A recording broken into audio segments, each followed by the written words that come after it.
So நம்ம போன வாரத்தோட கன்டினியூவேஷன் நம்ம இந்த வாரம் பார்க்கலாம் ஆக்சுவலா. ஸோ போன வாரம் இந்த நம்ம யாத்ராகமம் 18ல 12லிருந்து 22 வசனங்கள் நம்ம பார்த்தோம் ஆக்சுவலி. ஸோ இப்போ அதனுடைய 5 காரியங்கள் பார்த்தோம் நம்ம. முதல்ல இப்போ எத்ரோ வந்து மோசே இடத்துல மோசே செய்கிற காரியங்களை பார்த்து மோசே இடத்துல கொடுத்த அந்த ஆலோசனைகள்ல 5 காரியங்கள் நம்ம பார்த்தோம் ஆக்சுவலி. அதுல முதல்ல என்ன அப்படின்னா, ஜனங்களுக்காய் நீ கர்த்தருக்கு முன்பதாய் நீ உட்கார வேண்டும் அப்படின்னு ஃபர்ஸ்ட் ஒரு காரியம் சொன்னாரு. அடுத்தது என்ன அப்படின்னா, தேவனுடைய கற்பனைகள், நியாய பிரமாணங்களை அவர்களுக்கு நீ போதிக்க வேண்டும் என்று சொன்னாரு. 2வது ஒரு பாயிண்ட்.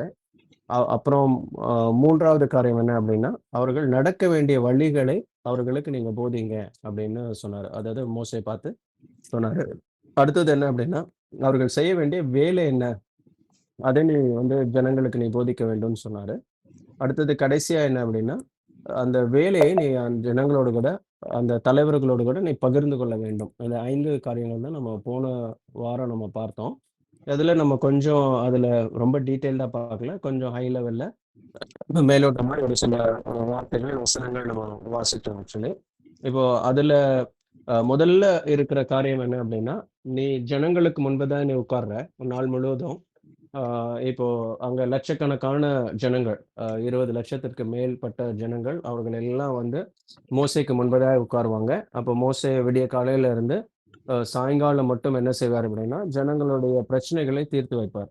ஸோ இது என்ன அப்படின்னா, நம்ம ஒரு சீஷத்துவத்திற்கு அல்லது சீஷத்துவத்திற்கு அந்த டிசைபிள்ஷிப்பினுடைய ஒரு அல்லது ஒரு தலைவருக்கு வருகிற ஒரு டெம்டேஷன் இல்ல ஒரு ஒரு தடை என்ன அப்படின்னா, நாம என்ன செய்வோம் பொதுவா அப்படின்னா, ஒருத்தங்கள டிசைபிள்ஷிப்குள்ள உருவாக்குவதற்கு நம்ம என்ன செய்வோம் அப்படின்னா, கர்த்தருடைய ஸ்தானத்தை நம்ம எடுத்துக்க ஒரு சில நேரங்களில நம்ம முயற்சி பண்ண மாட்டோம். சூழ்நிலை அந்த மாரி மாறிடும்.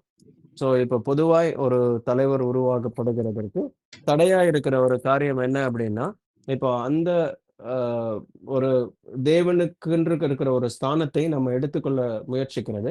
இல்ல மற்றவர்களுடைய பிரச்சனைகள் எல்லாவற்றிற்கும் என்ன செய்வோம் அப்படின்னா, இன்டைரக்ட்டா அவர்கள் நம்மை சார்ந்து கொள்வதற்கு நம்ம வந்து அத முயற்சி செய்வோம். இப்போ மோசே அதுதான் பண்ணாரு. அ அ அவரு அழகாய் கர்த்தர அவரு சார்ந்து அழகாய் அவரு அத்தனை லட்ச ஜனங்களை அவர் எகிப்திலிருந்து நடத்தி கொண்டு வராரு.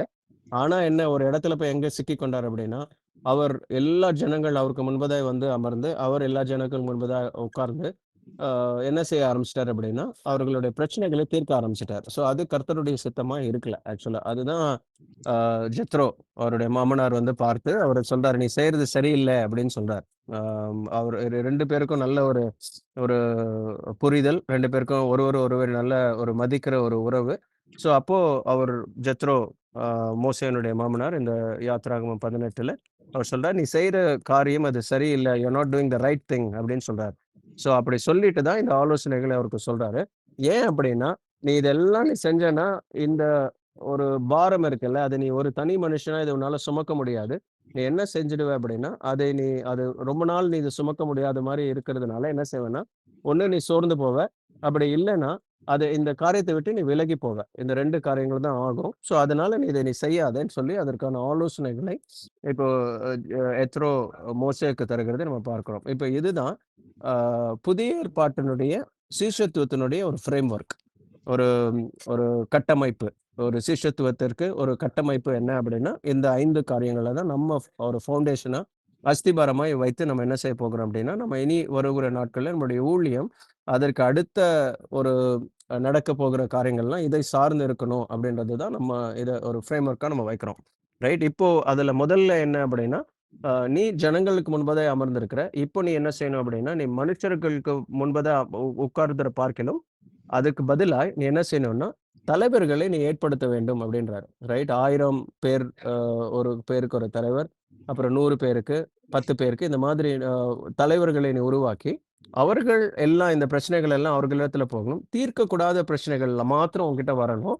அதை மாத்திரம் தான் நீ தீர்த்து வைக்கணுமே தவிர, நீ எல்லா லட்சக்கணக்கான ஜனங்களோட எல்லா தீர்வுக்கும், எல்லா பிரச்சனைகளுக்கும் நீ மாத்திரம் அது தீர்வு காணக்கூடாது, தீர்வு காண முடியாது என்பதை தான் எத்ரோ மோசே இடத்துல சொன்னாரு. மோசே அந்த தாழ்மை அவரிடத்துல இருந்தது. அந்த ஆலோசனைய அவர் என்ன செஞ்சாரு அப்படின்னா, அதை ஏற்றுக்கொண்டார். அத இம்ப்ளிமெண்ட் பண்ணாரு. அதை அவர் அதை நடைமுறைப்படுத்தினார். ரைட். இப்போ அதுதான் நம்ம இப்போ பார்க்கிறோம். அதனால தான் கர்த்தர் மோசேவை கொண்டு என்ன செய்யணும்னு அவரால நினைத்தாரோ, தீர்மானித்திருந்தாரோ, அதை மோசே மூலமாய் கர்த்தர் செய்ய முடிந்தது. இஸ்ரவேல் ஜனங்களுக்கு கர்த்தர் மோசே மூலமா என்னென்ன காரியங்கள் எல்லாம் செய்யணும் என்று திட்டமிட்டிருந்தாரோ, அந்த காரியங்கள் எல்லாம் அவர் எப்படி செய்ய முடிந்தது அப்படின்னா, அவர் ஜெத்ரோவனுடைய ஆலோசனையை கேட்டதுனால தான் அவர் என்ன செஞ்சார் அப்படின்னா, அந்த காரியங்கள் எல்லாம் அவரால செஞ்ச முடிஞ்சது. ரைட். இப்போ முதல்ல என்ன அப்படின்னா, you sit before God for the people. அதுதான் நம்ம ஃபர்ஸ்ட்டு நம்ம பார்க்கிற ஒரு காரியம். இப்போ அதனுடைய காரியங்கள் மாத்திரம் இன்னைக்கு நம்ம சுருக்கமா நம்ம பார்க்கலாம். இன்னைக்கு தேவனுக்கு முன்பதாய் நீ மனுஷர்களுக்காய் நீர் உட்கார வேண்டும் என்று ஜெத்ரோ சொல்ற ஒரு ஃபர்ஸ்ட் காரியம். ரைட். அப்போ நம்ம அதுக்கப்புறம் teach the people to the statutes and the commandments of God அதெல்லாம் அடுத்தது வரும். அடுத்தது கர்த்தருடைய ஆலோசனைகள், கர்த்தருடைய கற்பனைகள், கர்த்தருடைய கட்டளைகளை அவர்களுக்கு சொல்லிக் கொடு. அதுக்கப்புறம் அவர்கள் நடக்க வேண்டிய வழி அவர்களுக்கு சொல்லிக் கொடு. அவர்கள் செய்ய வேண்டிய வேலையை அவர்களுக்கு சொல்லிக் கொடு. அந்த வேலையை நீ பகிர்ந்து கொள். இதெல்லாம் அடுத்தது படிப்படியா நம்ம பார்க்கலாம். இன்னைக்கு நம்ம என்ன பார்க்கலாம் அப்படின்னா, நீ கர்த்தருக்கு முன்பதான் நீ அமர்ந்திருக்க வேண்டும். ரைட். ஸோ ஒவ்வொரு ஊழியக்காரனும், ஒவ்வொரு ஊழியக்காரையும் செய்ய வேண்டிய ஒரு பிரதானமான ஒரு காரியம். ஃபர்ஸ்ட்டு அங்க அது இல்லாம நம்மால கர்த்தருடைய ஊழியத்தை நம்ம செய்ய முடியாது. அதனால முதல்ல நம்ம செய்ய வேண்டிய காரியம் என்ன அப்படின்னா, இந்த சீஷத்துவத்துல அந்த சீஷத்துவம் யாரிடத்திலிருந்து அது ஆரம்பிக்கப்பட வேண்டும் அப்படின்னா, அது கர்த்தரிடத்திலிருந்து தான் ஆரம்பிக்கப்பட வேண்டும். என்னை பின்பற்றி வா அப்படின்னு இயேசு கிறிஸ்து சீஷர்களிடத்துல சொன்னதுல இருந்து தான் சீஷத்துவம் ஆரம்பித்தது. அதுக்கு முன்னாடி அந்த இயேசு கிறிஸ்துவினுடைய சீஷர்கள் யாருமே இல்ல. இயேசு கிறிஸ்து வந்து முதல்ல பேதுருவையும் அந்திரேயையும் பார்த்து என்னை பின்பற்றி வா, நான் உன் மனுஷர்களை பிடிக்கலாக்குவேன்னு சொல்றாரு. இப்ப அந்த இடத்துல இருந்து தான் சீஷத்துவம் பிறக்குது. அந்த சீஷத்துவம் எங்க இருந்து பிறக்குது அப்படின்னா, இயேசு கிறிஸ்து தான் அதை ஆரம்பிக்கிறாரு. ஸோ அதனால அந்த பேட்டர்னை நம்ம இப்ப மாத்த முடியாது. அதாவது என்னன்னா, நாம சீஷனா இருக்கிறோம் அப்படின்னா, நான் யாருடைய சீஷனா இருக்கிறேன்னா, இயேசு கிறிஸ்துவினுடைய சீஷனா இருக்கிறேன். நான் சீஷத்துவத்துல நடத்துகிறேன் அப்படின்னா, எதற்கு நேராய் நடத்துகிறேன்னா, நான் யாருடைய சீஷனாய் ஒருவனை மாற்றுகிறேன் அப்படின்னா, என்னுடைய சீஷனா ஒருவேளை அவன் இருக்கலாம். ஆனாலும் அவனை யாருடைய சீஷனா நான் மாற்றுகிறேன் அப்படின்னா, இயேசு கிறிஸ்துவினுடைய சீஷனா தான் நான் மாற்றுகிறேன். அதுதான் எனக்கு கொடுக்கப்பட்ட பொறுப்பு. எனக்கு கொடுக்கப்பட்ட ஒரு கடமை என்ன அப்படின்னா, நான் சீஷனா இருக்கிறேன். நான் இயேசு கிறிஸ்துவினுடைய சீஷன். யாரை நான் உருவாக்குறேனோ, அவன் யாருடைய சீஷனா இருக்கணும் அப்படின்னா, அவன் இயேசு கிறிஸ்துவினுடைய சீஷனா இருக்கணும். அப்படின்னா என்னன்னா, இயேசு கிறிஸ்துவை போல அவன் மாறணும். எல்லா இடங்களிலும் அவன் இயேசு கிறிஸ்துவை பிரதிபலிக்கிறவனா இருக்க வேண்டும். அவன் இயேசு கிறிஸ்துவை உடையவனா நான் இருக்க வேண்டும். ஸோ இதுதான் நமக்கு கொடுக்கப்பட்டிருக்கிற ஒரு பொறுப்பு. இதுல இருந்து நம்ம இதுல டீவியேட் ஆகவே கூடாது. ரைட். எனக்கும் நான் நடத்துகிற அந்த சீஷனுக்கும் நடுவில் எப்பொழுதும் யார் இருக்கணும் அப்படின்னா, இயேசு கிறிஸ்து இருக்கணும். அது வந்து கிரைஸ்ட் சென்டர்டு டிசைபிள்ஷிப் அதுதான். ஸோ இந்த கிரைஸ்ட் சென்டர்டு டிசைபிள்ஷிப் இல்ல அப்படின்னா, அது என்ன ஆகும் அப்படின்னா, அது ஒரு சோல் டையா அது மாறும். இல்லன்னா ஒரு எஜமானன், ஒரு அடிமை அந்த மாதிரி ஒரு ரிலேஷன்ஷிப்ல போவாங்க. இல்ல ஒருத்தங்க ஆளுகை செய்கிறவர்களா இருப்பாங்க. அந்த ஆளுகைக்கு அடங்கி போகிறவர்களா இருப்பாங்க. இந்த மாதிரி ஒரு தவறாக பிசாசுனால எப்படி பிசாசுனுடைய ஃப்ரேம் ஒர்க் எப்படி வச்சிருக்கிறானோ, அந்த சீஷத்துவம் எப்படி ஆயிடும் அப்படின்னா, அதுல நான் நெறைய முறை நான் சொல்லியிருக்கிறேன். இந்த 3 காரியங்கள் கிரைஸ்ட் சென்டர்ட் டிசைபிள்ஷிப்ல இருக்கிற 3 காரியங்கள் என்ன அப்படின்னா, அதுல ஃபர்ஸ்ட் என்ன இருக்கும் அப்படின்னா, டாமினேஷன் இருக்கும். அப்புறம் கண்ட்ரோல் இருக்கும். அண்ட் இன்டிமிடேஷன் இருக்கும். இது 3ம் இருக்கும். இந்த டாமினேஷன் அப்படின்னா, ஒருத்தங்களை டாமினேட் பண்றது அப்படின்னா, ஒருத்தங்கள வந்து அதிகாரம் செலுத்துகிறது. அவங்க மேல அவங்களோட அதிகாரத்தையும் சொல்லி, நான் சொல்றது தான் நீ செய்யணும் அப்படின்னு சொல்லுவாங்க. எதுல அப்படின்னா, அந்த டிசைபிள்ஷிப்ல இது வந்துரும். டாமினேட் பண்றது. அடுத்தது என்னன்னா, கண்ட்ரோல் பண்ணுவாங்க. கண்ட்ரோல் பண்றதுன்னா, முற்றிலுமாய் அவங்க எது செய்யணும், எது செய்யக்கூடாது, எது பேசணும், எது பேசக்கூடாது, எது நடத்தக்கூடாது. அது எல்லாமே என்னாச்சு? சவுண்ட் கேட்கலையா? ஹலோ, கேக்குதா நான் பேசுறது? கேக்குதுங்களா? ஓகே. இவரு பாபு பிரதர் கேட்கலன்னாரு திடீர்னு. நான் பேசினது இது வரைக்கும் கேட்டுட்டு தான் இருக்குல்ல? சரி, ஓகே. ஸோ இப்போ என்ன அப்படின்னா, அடுத்தது என்ன இருக்குன்னா, கண்ட்ரோலிங் இருக்கும். கண்ட்ரோல் பண்ணுவாங்க. அதாவது இப்போ கண்ட்ரோல் அப்படின்னா, நான் என்ன செய்யணும் என்பதை யார் எனக்கு முடிவுபடுத்துவாங்கன்னா, என்னை நடத்துகிறவர்கள் தான் முடிவுபடுத்துவாங்க. என்னோட லீடர் தான் எல்லாமே சொல்லுவார். ரைட். இப்போ இருக்கும். அடுத்தது என்னன்னா, இன்டிமிடேஷன் சொல்லுவாங்க. இன்டிமிடேஷன் அப்படின்னா, நம்ம அத செய்யல அப்படின்னா, அத செய்ய வைப்பதற்கு ஒரு சில காரியங்கள் எல்லாம் இவங்க செய்வாங்க. ஆக்சுவலா இன்டிமிடேட் பண்றது அப்படின்னா, அது நம்மகிட்ட அத செய்ய வைப்பதற்கு நம்ம நம்ம சொன்னா, நம்ம என்னென்னலாம் பண்ணா இவங்க செய்வாங்க அப்படின்றதுக்கான காரியங்கள், அந்த யுக்திகள் எல்லாம் நம்ம மேல அதெல்லாம் செய்வாங்க. இது இது எப்போ எங்க நடக்கும் அப்படின்னா, ஆனா இதனுடைய அஸ்திபாரம் நீங்க ஏங்க இதெல்லாம் நீங்க பண்றீங்கன்னு அந்த தலைவரிடத்துல போய் கேட்டா, அவங்க என்ன சொல்லுவாங்க அப்படின்னா, பிரதர் நான் இதெல்லாம் செய்யலன்னா, அவங்க கர்த்தர விட்டு வெளியில போயிடுவாங்க. நான் இதெல்லாம் செய்யலன்னா, அவங்கள நான் சீஷத்துவத்துல நடத்த முடியாது. நான் இதெல்லாம் செய்யல அப்படின்னா, அவங்க கிறிஸ்துவ போல மாற மாட்டாங்க அப்படின்னு சொல்லுவாங்க. ஆனால் அதற்குள்ள என்ன இருக்கும் அப்படின்னா, வஞ்சகம் இருக்கும் ஆக்சுவலி. அதுக்குள்ள ஒரு டிசெப்ஷன் இருக்கும். ரைட்? அதனால தான் நம்ம என்ன செய்றோம் அப்படின்னா, எப்பொழுதும் நம்ம செய்ற ஒரு காரியம் என்னன்னா, நம்ம செய்ற discipleship it should be a Christ centred discipleship. So இது நம்ம என்னைக்குமே மறக்கவே கூடாது. கிறிஸ்து இல்லாத ஒரு சீஷத்துவம் இல்லை. வேதத்தின்படி நான் நான் நடத்துகிறவர்கள் நடுவிலே கிறிஸ்து இருக்கணும். நான் கிறிஸ்து இல்லாமல் நான் அந்த சீஷத்துவத்தை நான் செய்கிறதற்கு நான் முற்படக்கூடாது. நான் ஃபர்ஸ்ட் என்ன செய்யணும் அப்படின்னா, நான் சீஷனா இருக்கணும். சீஷத்துவம்னா என்னன்னு நான் தெரிந்திருக்கணும், நான் அறிந்திருக்கணும். அதை நான் நடத்துகிறவருக்கு அதை நான் சொல்லிக் கொடுக்கணும். இப்போ படகை நம்ம ஓட்ட வேண்டுமானா, ஒருத்தங்களுக்கு சொல்லிக் கொடுக்கணும்னா, நான் முதலாவது படகை ஓட்டி பழகியிருக்கணும். படகு னுடைய விசை நான் எப்படி அத பயன்படுத்தணும், அது எப்படி வேகமா சுத்தணும், அது எந்த திசையில போகணும்னா, எதை நான் செய்யணும், இதெல்லாம் நான் முதல்ல என்ன பண்ணிருக்கணும் அப்படின்னா, அ புக்ல படிச்சு தெரிஞ்சிருக்க கூடாது. நானே அதை செய்து, நானே அத ஓட்டி நான் பழகியிருக்கணும். அப்படி பிராக்டிகலா பண்றது தான் டிசைபிள்ஷிப். ரைட்? இப்போ அதுல நான் ஒரு 2 சொல்லியிருக்கிறேன். ஒண்ணு டீச்சிங், ஒண்ணு ட்ரெய்னிங். ஸோ டீச் பண்ணுவோம். அது டிசைபிள்ஷிப்னா என்ன என்பதை நம்ம டீச் பண்ணுவோம். இன்னொரு என்னன்னா ட்ரெயின் பண்ணுவோம். அப்படின்னா என்னன்னா, நான் ஒரு படகு ஒரு ஒரு மனுஷனை நல்ல ஒரு படகோட்டியாய் நான் மாத்தணும் அப்படின்னா, படகை எப்படி ஓட்டணும்னு அவனுக்கு நான் டீச் பண்ணுவேன். ஒரு படகுனா இது எதனால செய்யப்பட்டிருக்குது? அந்த படகுல எவ்வளோ வெயிட் ஏத்தலாம்? அந்த படகுல என்னென்னலாம் இருக்கும்? உங்களுக்கு அந்த படகு அந்த விசை நெ என்ன இருக்கும்? அது எப்படி இருக்கும்? இதெல்லாம் நான் சொல்லிக் குடுப்பேன். அதுக்கப்புறம் என்ன பண்ணுவேன்னா, ட்ரெயின் பண்ணுவேன். அவங்கள என்னோட கூட வைத்து, நான் என்ன செய்வேன் அப்படின்னா, அந்த படகுல அவர்களை ஏற்றி, நான் முன்னே செல்வதற்கு, வலது பக்கம் திரும்புவதற்கு, இடது பக்கம் திரும்புவதற்கு, நான் எப்படி ஜாக்கிரதையா அத கொண்டு போகணும், எவ்வளோ வேகமா ஓட்டணும், எப்போ ஒரு நிறுத்தணும்னா நான் என்ன பண்ணணும், இதெல்லாம் நான் என்ன செய்வேன் அப்படின்னா, என்னோடு கூட வைத்து நான் பழகுவேன். இதுதான் சீஷத்துவம். நம்ம இந்த சீஷத்துவம் எதை நம்ம வச்சிருக்கிறோம் அப்படின்னா, நம்ம அந்த 2 கற்பனைகள், அது கட்டளைகள் நம்ம பார்க்கிறது என்னன்னா, மத்தேயு 28லும், மார்க் 16லும் நம்ம இருக்கிறது என்னன்னா, நீங்க சகல ஜாதிகளையும் நீங்கள் என்ன செய்யணும் அப்படின்னா, சீஷர்கள் ஆக்கணும். எப்படி சீஷர்கள் ஆக்கணும்னா, நான் கற்பித்த காரியங்களை அவர்களுக்கு போதித்து, அவைகள் எல்லாவற்றையும் அவர்கள் கைக்கொள்ளும்படி அவர்களை நீங்க என்ன செய்யணும்னா, பயிற்றுவிக்க வேண்டும். யார் சொன்னது அப்படின்னா, இயேசு கிறிஸ்து சொன்னதை. இயேசு கிறிஸ்து சொன்னதுல எல்லாவற்றையும்னு வேதம் சொல்லுது. ரைட்? நான் கற்பித்த எல்லாவற்றையும் அவர்கள் கைக்கொள்ளும்படி அவர்களுக்கு நீங்க என்ன செய்யணும் அப்படின்னா, நீங்கள் போதிக்க வேண்டும். அவங்க தான் சீஷர்கள். இப்ப நம்ம அ ஒரு கர்த்தருடைய வசனம், ஒரு கர்த்தருடைய கற்பனை, ஒரு கர்த்தருடைய அதிகாரம் இது கிடையாது. அவர் நமக்கு கற்பித்த எல்லா காரியங்களையும் கைக்கொள்ளும்படி அவர்களை நம்ம என்ன செய்யணும்னா, அவர்களை நடத்த வேண்டும். அவர்களுக்கு அதை சொல்லிக் கொடுக்கணும். அதுதான் disciple. Disciple is a one who obeys, who submits, who does everything what Jesus Christ has told us.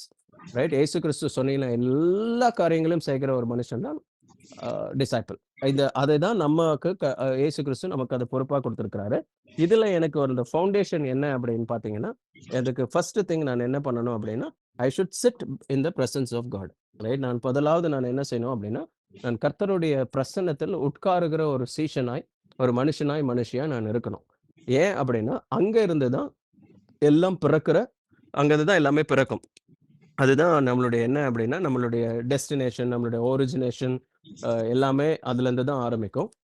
இப்போ நம்ம ஃபர்ஸ்ட் என்ன பண்ணணும், இப்போ நான் சீஷத்துவத்துல நடத்தணும் அப்படின்னா, நான் என்ன செய்யணும்னா, நான் சுயமாய் அதை நான் செய்யக்கூடாது. நான் அப்ப அதை என்ன பண்ணணும் அப்படின்னா, கர்த்தரிடத்துல நான் ஒப்புவிக்க வேண்டும். அந்த ஒப்புவிக்கிற ஒரு இடம் தான் கர்த்தருக்கு முன்பதா உட்காருகிற ஒரு இடம். நம்ம கர்த்தரிடத்துல உட்கார்ந்த உடனே, நம்ம முதலாவது செய்ய வேண்டிய ஒரு காரியம் என்ன அப்படின்னா, நம்ம கர்த்தரிடத்துல இந்த காரியங்கள் எல்லாவற்றையும் ஒப்புவிக்க வேண்டும். ஏன் அப்படின்னா, அது என்னுடைய சொந்த ஞானமோ, அது என்னுடைய சொந்த பலனோ, என்னுடைய சொந்த முயற்சியோ ஒருத்தனை சீஷனாய் உருவாக்காது. அது உருவாக்க முடியாது. அப்ப நான் என்ன செய்யணும் அப்படின்னா, கர்த்தரை நான் சார்ந்து கொள்ள வேண்டும். நான் என்ன செய்யணும் அப்படின்னா, I should only rely on God. அப்ப நான் என்ன செய்யணும் அப்படின்னா, நான் முழுமையாய் நான் அவரை சார்ந்து கொண்டிருக்கிற ஒரு மனுஷனாய் நான் முதலாவது இருக்கணும். ரைட்? இப்போ இதுதான் நம்ம எங்க வாசிப்போம் அப்படின்னா, சங்கீதம் தெரிந்த வசனங்கள் நான் சும்மா உங்களுக்கு அது ஒரு ரெஃபரன்ஸ்க்காக நான் உங்களுக்கு குடுக்குறேன். நீங்க சங்கீதம் 37ல நீங்க 5, 6 வசனங்கள் நீங்க வாசிச்சீங்கன்னா, அதுல கர்த்தரிடத்துல நீங்க என்ன செய்யணும் அப்படின்றது அதுல இருக்கும். ஆக்சுவலி சங்கீதம் 35ல 37ல 5, 6 உன் வாசிங்க. வழியை கர்த்தருக்கு ஒப்புவித்து ம். அவர் மேல் நம்பிக்கையாயிரு. ம். அவரே காரியத்தை வாய்க்க பண்ணுவார். ம். உன் நீதி வெளிச்சத்தை போலவும் ம். உன் நியாயத்தை பட்ட பகலை போலவும் விளங்க பண்ணுவார். ஆமா. என்ன கர்த்தரை நோக்கி அமர்ந்து ம். சரி, சரி, அவருக்கு வாசிங்க. காத்திரு அவருக்கு ம். காத்திரு. ம். காரிய சித்தி உள்ளவன் மேலும் தீவினைகளை செய்கிற மனுஷர் மேலும் எரிச்சல் ஆகாதே. சரி. இப்போ இங்க 3 காரியங்கள். ஃபர்ஸ்ட் நம்ம என்ன பண்ணணும்? சீஷத்துவத்திற்கான ஒரு பேஸ் ஃபவுண்டேஷன் என்ன அப்படின்னா, என்னுடைய வழிகளை நான் கர்த்தருக்கு ஒப்புவிக்க வேண்டும். அவர் மேல் நம்பிக்கையா இருக்க வேண்டும். அவர் என்ன செய்வார்ன்னா, அவர்தான் இந்த சீஷத்துவத்தை வாய்க்கச் செய்வார். நான் யாரை நடத்துகிறேனோ, அந்த காரியங்கள், அந்த திட்டங்கள் எல்லாவற்றையும் கர்த்தர் தான் அது எல்லாவற்றையும் வாய்க்கச் செய்வார். நான் கர்த்தரை நோக்கி அமர்ந்திருக்க வேண்டும். அவருக்கு நான் என்ன செய்யணும் அப்படின்னா, நான் காத்திருக்க வேண்டும் அப்படின்னு இருக்கு. ரைட்? இப்போ இது நான் முதலாவது நான் செய்ய வேண்டிய ஒரு first while I am sitting in the presence of God. கர்த்தருக்காய் அவருடைய பிரசன்னத்துல ஜனங்களுக்காய் நான் காத்திருக்கிற பொழுது நான் செய்ய வேண்டிய காரியம் என்ன அப்படின்னா, நான் அவரை நோக்கி நான் என்ன செய்யணும்? அமர்ந்திருக்க வேண்டும். அவருக்கு நான் காத்திருக்க வேண்டும். இது எதற்காக அப்படின்னா, நான் அவருக்காக நான் என்ன செய்ய போகிறேன் அப்படின்னா, அவருடைய பிரசன்ஸ்ல நான் இருந்து இந்த காரியங்களை நான் முதலாவது நான் செய்ய வேண்டும். ரைட்? இதுதான் ஃபர்ஸ்ட். இப்ப நான் ஆண்டவருடைய பிரசன்னத்திலே நான் உட்கார வேண்டிய அதாவது உட்கார்ந்து நான் செய்ய வேண்டிய 3 காரியங்கள் என்ன அப்படின்னா, என்னுடைய வழிகளை நான் என்ன செய்யணும்னா, அவருக்கு நான் ஒப்புக் கொடுக்க வேண்டும். என் வழிகளை எல்லாவற்றையும் நான் ஒப்புக் கொடுக்க வேண்டும். 2வது அவர் மேல் நான் நம்பிக்கையா இருக்க வேண்டும். ஏன் அப்படின்னா, அவர்தான் என் காரியங்களை வாய்க்கச் செய்வார். அப்படின்னா என்ன செய்றேன் அப்படின்னா, நான் என்னை சார்ந்து கொள்ளுகிறது இல்ல. சீஷத்துவத்துல இருக்கிற ஒரு டெம்ப்டேஷன் என்ன அப்படின்னா, நம்மளுடைய சுய பலத்திலயோ, சுய தீர்மானத்திலயோ, திட்டத்திலயோ நிறைய காரியங்கள் இனிஷியேட்டிவ் எடுப்போம். ஆக்சுவலா இனிஷியேட்டிவ்ஸ்ன்னு சொல்லுவோம். அந்த இனிஷியேட்டிவ்ஸ் எடுப்போம். ஆனால் கர்த்தர் என்ன சொல்றாரு அப்படின்னா, நம்ம வழியை நம்ம என்ன செய்யணும்னா, கர்த்தருக்கு ஒப்புவிக்க வேண்டும். அவர் மேல நம்பிக்கையா இருக்கணும். அவர்தான் காரியங்களை வாய்க்கச் செய்வார் என்ற அந்த விசுவாசம், அந்த நம்பிக்கை எனக்கு இருக்கணும். 2வது நான் என்ன செய்யணும்னா, நான் எப்பொழுதும் அவரை நோக்கி பார்த்து அவருக்கு நான் காத்திருக்க வேண்டும். ரைட்? ஸோ இப்போ இந்த காரியங்கள் தான் நான் ஃபர்ஸ்ட் நான் செய்ய வேண்டிய காரியம். ரைட்? இப்போ 2வது என்ன பண்ணணும் அப்படின்னா, 1 பேதுரு 5:17 உங்களுக்கு எல்லாம் தெரியும் ஆக்சுவலி. கர்த்தர் மேல் உங்கள் பாரத்தை எல்லாம் நீங்க வைத்துடுங்க. அவர் உங்களை விசாரிக்கிறபடினால உங்கள் பாரங்கள் எல்லாம் அவர் மேல வைங்க. Cast all your burden upon him because he cares for you அப்படின்னு இருக்கு. ரைட்? இப்போ அடுத்தது நம்ம என்ன செய்யணும் அப்படின்னா, ஒரு சீஷனா இருக்கிறவன் இப்போ நம்ம செய்யக்கூடாத ஒரு காரியம் என்ன அப்படின்னா, நம்ம நிறைய நேரங்களில நம்ம வந்து ஒரு தலைவரா அவங்க பார்ப்பாங்க. நம்மள வந்து ஒரு ப்ராப்ளம் சால்வரா நம்மள பார்ப்பாங்க. நம்ம பிரச்சனைகளை தீர்க்க வைக்கிறவர்களாய் நம்மளிடத்துல வருவாங்க. அப்ப அது நமக்கு ஒரு ஒரு நல்ல ஒரு என்ன சொல்றது? ஒரு ஒரு நல்ல ஃபீலிங்கா இருக்கும் அது ஆக்சுவலா. கரெக்ட். நம்மகிட்ட வந்து ஒருத்தவங்க வந்து ஆலோசனை கேட்குறாங்களே, நம்மகிட்ட வந்து ஒரு பிரச்சனைய தீர்த்து வைக்கிறதுக்கு அணுகுறாங்களே, இதெல்லாம் நமக்கு ரொம்ப சந்தோஷமா இருக்கும். ஆனால் நம்ம என்ன பண்ணிடுவோம் அப்படின்னா, அந்த பாரத்தை நம்ம மேல போட்டுக்கொள்வோம். ரைட்? ஸோ இந்த வசனம் நீங்க வாசிங்க. சும்மா நம்ம எல்லா வசனங்கள வாசிச்சிடலாம். 1 பேதுரு 5:17 வாசிங்க. 1 பீட்டர் அவர் உங்களை விசாரிக்கிறவர் ஆனபடியால் ம். உங்கள் கவலைகளை எல்லாம் அவர் மேல் வைத்து விடுங்கள். ஆமா. இப்ப என்னன்னா, we are not supposed to carry our burden or anybody's burden. என்னுடைய பாரத்தையோ, நான் யாருடைய பாரத்தையோ நான் சுமப்பதற்காய் என்னை கர்த்தர் அழைக்கவில்லை. ரைட்? ஏன் நான் இத உங்களுக்கு சொல்றேன் அப்படின்னா, நெறைய பேரு இப்போ நீங்க நெறைய பிரச்சனைகளோடு கூட வந்துட்டாங்கன்னா, அவங்க அப்படியே அந்த தலைவர்கள் நீங்க பார்த்தீங்கன்னா சோர்ந்து போயிருப்பாங்க. ஏன் அப்படின்னா, அந்த பாரம் எல்லாம் அவங்க மேல இருக்கும். ஆக்சுவலி அது வந்து ஒரு சீஷத்துவத்துல அதுல சீஷத்துவத்துல இருக்கிற ஒரு பிரச்சனை இது. முதல்ல வந்து அவங்கள டிபெண்ட் பண்ணிப்பாங்க. நான் எதுக்கு இதெல்லாம் உங்களுக்கு சொல்றேன்னா, இந்த நுணுக்கங்கள்லாம் நம்ம கத்துக்கிட்டோம் அப்படின்னா, நம்ம ஒரு நல்ல சீஷனா இருப்போம். அந்த சீஷத்துவத்துல இந்த பிரச்சனைகள்லாம் இருக்காது. ஏன்னா எப்படின்னா, இப்போ நம்ம ஒரு லீடரா இருக்கும்பொழுது, அந்த லீடர் என்ன பண்ணுவாங்கன்னா, மோஸ்ட்லி டிசைபிள்ஷிப்ல ஒரு லீடர்ஸ் என்ன பண்ணுவாங்கன்னா, அவங்க ரிலை பண்ணிப்பாங்க. They will depend on themselves not on God. கர்த்தருக்காக காத்திருக்க மாட்டாங்க. கர்த்தரை நோக்கி பார்க்க மாட்டாங்க. இந்த மாரி கர்த்தருடைய சமூகத்துல போய் இருக்க மாட்டாங்க. இந்த மாரி காரியங்கள்லாம் ஒரு டெம்ப்டேஷன். ஏன் அப்படின்னா, they will not rely on God but they will rely on themselves. அது ஒரு டெம்ப்டேஷன். செகண்ட் இருக்கிற ஒரு டெம்ப்டேஷன் என்னன்னா, நல்ல எண்ணத்துல தான் பண்ணுவாங்க. இப்போ நெறைய பேர் அவங்களுடைய பிரச்சனைகள் எல்லாம் கொண்டு வருவாங்க. அவங்களுடைய காரியங்கள் எல்லாம் கொண்டு வருவாங்க. அப்ப நான் என்ன செய்யணும் அப்படின்னா, கர்த்தருடைய sit before God for people இருக்குல்ல. அப்ப நான் என்ன செய்யணும் அப்படின்னா, அந்த நேரத்துல அந்த பாரங்கள் எல்லாம் கர்த்தரிடத்துல நான் ஒப்புவித்து, நான் என்ன செய்யணும்னா, தன்னுடைய ஜனங்களுக்காய் கர்த்தர் கிரியை செய்ய நான் விட்டுக் கொடுக்கணும். கர்த்தர் தன்னுடைய ஜனங்கள் மேல அவருக்கு இருக்கிற அக்கறையை காட்டிலும், அவருக்கு இருக்கிற அன்பை காட்டிலும் எனக்கு அதிகமா இல்ல என்பதை நம்ம ஒத்துக்கொள்ளணும். ரைட்? நமக்கு என்ன செய்வோம்னா, நம்மளுடைய ஜனங்கள் மேல நமக்கு ஒரு உரிமை வந்துரும். நம்ம ஜனங்கள நம்ம ரொம்ப நேசிப்போம். நம்ம ஜனங்கள் மேல நமக்கு பெரிய ஒரு பாசம், அன்பெல்லாம் நமக்கு அப்படியே பொங்கி வழியும். ஆனாலும் நம்ம எதை நம்ம உணர்ந்து கொள்ள வேண்டும்னா, கர்த்தரை காட்டிலும் எனக்கு அவருக்கு இந்த ஜனங்கள் மேல அக்கறையோ பாசமோ கிடையாது என்பதை நம்ம ஒத்துக்கணும். அவர்தான் ஒரு அன்பு. அவர்தான் அவரை மாதிரி ஒரு மனுஷனை நேசிக்க ஒருவரும் கிடையாது. ஒருத்தர் மேல கரிசனை பாராட்டுகிறதுக்கு, கிருபை பாராட்டுகிறதுக்கு அவரை காட்டிலும் பெரிய தேவன் கிடையாது. அதனால என்னுடைய அன்பு சின்னது, என்னுடைய அக்கறை சின்னது. நான் சுயநலத்தோடு தான் நான் நிறைய காரியங்களை செய்வேன். ஸோ என்னுடைய லிமிட்டேஷன் கம்மி. இது நான் என்ன செய்யணும் அப்படின்னா, என்னிடத்துல வருகிற பாரங்களை சுமக்கிற அல்லது என்னிடத்துல வந்து பகிர்ந்து கொள்ளுகிற அந்த பாரத்தை எல்லாம் நான் என்ன செய்யணும் அப்படின்னா, கர்த்தருடைய பாதத்துல நான் வைத்து நான் என்ன செய்யணும் அப்படின்னா, நான் அதுக்காக அவருடைய நான் கேரி பண்ணாம அது அவருடைய பிரசனத்துல வைக்க வேண்டும். ரைட். அடுத்தது என்ன அப்படின்னா, இப்போ நம்ம கர்த்தருடைய பிரசனத்துல இருக்கிற பொழுது என்ன செய்யணும் அப்படின்னா, இப்போதான் என்ன பண்ணணும்னா ஜெபிக்க வேண்டும். ரைட். இப்போ அது எங்க வாசிப்போம் அப்படின்னா, 1 சாமுவேல்ல 12:23 எடுத்தீங்கன்னா வாசிங்க. 1 சாமுவேல்ல 12:23 வாசிங்க. நானும் உங்களுக்காக விண்ணப்பம் செய்யாதிருப்பேன் ஆகில் கர்த்தருக்கு விரோதமாக பாவம் செய்கிறவனாய் இருப்பேன். அது எனக்கு தூரமாய் இருப்பதாக நன்மையும் செவ்வையுமான வழியை நான் உங்களுக்கு போதிப்பேன். ஆமா. சோ இப்போ நீங்க நம்ம வந்து இந்த காரியத்தை செய்யல அப்படின்னா, இப்போ சாமுவேல் என்ன சொல்றாரு அப்படின்னா, அது பொல்லாததா இருக்கும் அப்படின்னு சொல்றாரு ஆக்சுவலி. சோ இப்போ அது எனக்கு தூரமா இருக்கட்டும் அப்படின்னு சொல்றாரு. சோ அதுதான் ஸ்டாண்டர்ட். அதுதான் ஒரு நல்ல ஒரு என்ன சொல்றதுன்னா, ஒரு தலைவனுடைய ஒரு அழகு என்ன அப்படின்னா, அது நம்ம எப்பொழுதும் மற்றவர்களுக்காக ஜெபிக்கிற ஒரு மனுஷனாய் நீங்களும் நானும் எப்பொழுதும் இருக்க வேண்டும். ரைட். அப்போ நான் உங்களுக்காக விண்ணப்பம் செய்யாதிருந்தால் அது கர்த்தருக்கு விரோதமா இருக்கும் அப்படின்னு சொல்றாரு. அது மனுஷனுக்கு விரோதமா இல்லையா? சாமுவேல் சொல்றது என்னன்னா, அது கர்த்தருக்கு விரோதமான ஒரு பாவமா இருக்கும்னு சொல்றாரு. அந்த அளவிற்கு மற்றவர்களுக்காக ஜெபிக்காததை ஒரு தேவ மனுஷன் எப்படி அதை என்றாரு அப்படின்னா, பாவம் என்று எண்ணுகிறார். சோ அது அந்த மாதிரி ஒரு ரெஸ்பான்சிபிலிட்டி அது. அது எனக்கு தூரமா இருப்பதாக நன்மையும் செவ்வையுமான வழியை நான் உங்களுக்கு போதிப்பேன் அப்படின்னு சொல்றாரு. ரைட். சோ இப்போ இதுதான் நம்ம அடுத்தது சிட் பிஃபோர் காட் ஃபார் பீப்புள்ல அடுத்தது நான் என்ன செய்யணும் அப்படின்னா, நான் ஜனங்களுக்காக மனுஷர்களுக்காக விண்ணப்பம் செய்கிற ஒரு மனுஷனா நான் இருக்க வேண்டும். அதை செய்யாது இருக்கிறேன் அப்படின்னா, அதை நான் எப்படி கருத வேணும் அப்படின்னா, அது கர்த்தருக்கு விரோதமான பாவம் அப்படின்னு இருக்குது. சோ இதே மாதிரி கர்த்தருக்கு விரோதமான பாவம் நம்ம எங்க வாசிக்கிறோம் அப்படின்னா, சங்கீதம் 50ல வாசிப்போம். நான் பரத்துக்கும் விரோதமா நான் பாவம் செய்தேன் அப்படின்னு தாவீது சொல்வாரு. எப்ப சொல்லுவாருன்னா, பத்சேபாளோட கூட பாவம் பண்ணதும் போது சொல்லுவாரு. இப்ப அதே மாதிரி ஒரு ஒத்த வசனத்துல இங்க சாமுவேல் இங்க வாசிக்கிறதுல இங்கே சாமுவேல் என்ன சொல்றாரு அப்படின்னா, நான் உங்களுக்காக ஜெபிக்கலைன்னா அது உமக்கு விரோதமாய் பரத்துக்கு விரோதமான பாவமா இருக்கும்னு சொல்றாரு.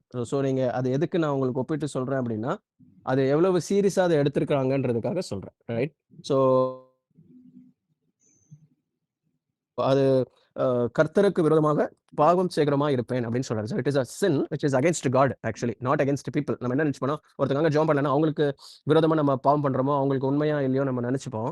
ஆனால் வேதம் என்ன சொல்லுதுன்னா, நான் மற்றவர்களுக்கு நான் ஜெபம் பண்ணல அப்படின்னா அது கர்த்தருக்கு விரோதமான பாவமா இருக்கும் அப்படின்றது தான் நம்ம வேதத்துல இருந்து கற்றுக்கொள்கிற ஒரு காரியம்.